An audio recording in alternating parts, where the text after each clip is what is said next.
Кээде мындай случайлар болуп калат да.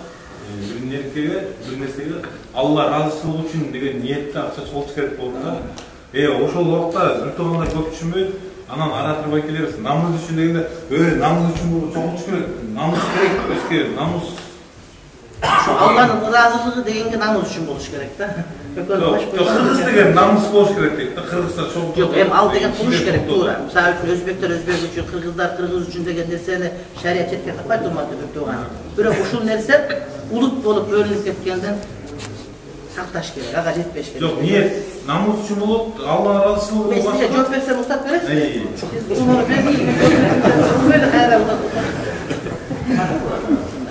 Ошон үчүн эгерде мисалы үчүн улуттук каада салтуу, улуттук баалуулук сактаганга аракет кылып чогулса, бирок деген бул башканы жаман деген сөз эмес, урматтуу бир тууган.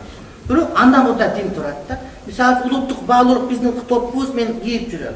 Мен мусулман адаммын. Но биздин топубуз мисалы үчүн урматтуу бир тууганым. Бирок ушул топуну кийген, башканын топусун кийгенди болбойт деп айтпашым керек да. Ар ким мына өзүнүн тажик топуну, мисалы үчүн өзбек топуну кийип атат, ага урмат менен мамиле кылышыбыз керек.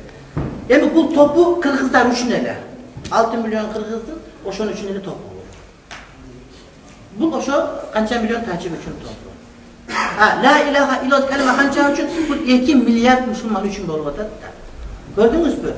Бул 6 миллион адам үчүн жакшы нерсе. Мәчит деген, бул хутба, минбар деген, Куран деген 2 миллиард адам үчүн. Бул 6 миллиарддын бардыгы үчүн болуш керек эле да.